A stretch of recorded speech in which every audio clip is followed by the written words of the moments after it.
Hi, I'm Angelo with Romeo Tree Service in Tucson, Arizona. I'm an ISA certified arborist, and behind me is a really nice small mesquite. It hasn't had too many cuts made on it, so it's a really nice fresh canvas to work on. In this video, I want to make 2 points. The first point is why reduction cuts are so much better for the tree than thinning cuts. And the second point is why we should maintain a lower, middle, and upper canopy in the tree and not simply remove the lower or middle canopy. Reduction cuts, and if you come closer, I'll show you what I mean by reduction cuts. What is the difference between a reduction cut and a thinning cut? Well, a reduction cut is when you cut a leader back to a branch. And a thinning cut is when you cut a branch off of a leader. So it's said that thinning causes length, while reduction causes strength. And here's what I mean. We're just looking on this branch. And let's say we have this leader here.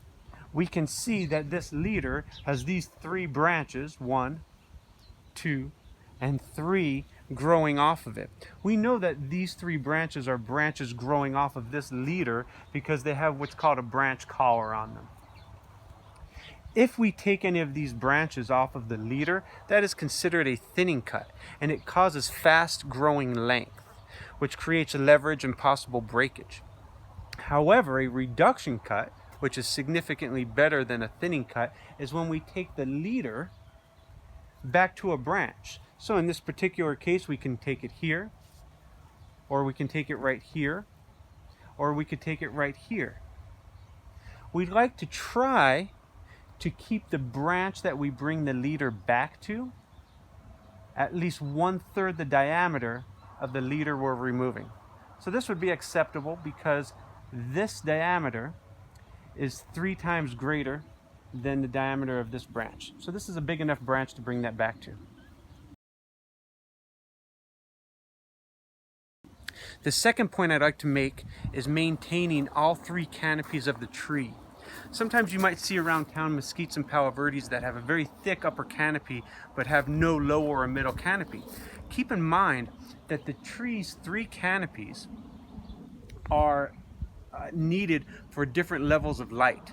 The top canopy is needed for high bright light. In our Tucson, Arizona midsummer sun, you get extremely bright light that the top canopy collects nutrients for the tree for.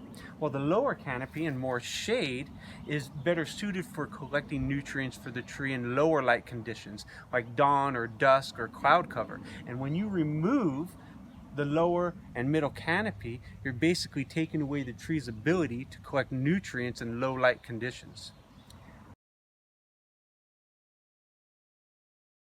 If you'd like to learn more about mesquites and palo verdes, please go to our website, romeotreeservice.com, where you'll find our DVD, Mesquites and Palo Verdes, A Homeowner's Guide. It's also downloadable. Thanks for watching.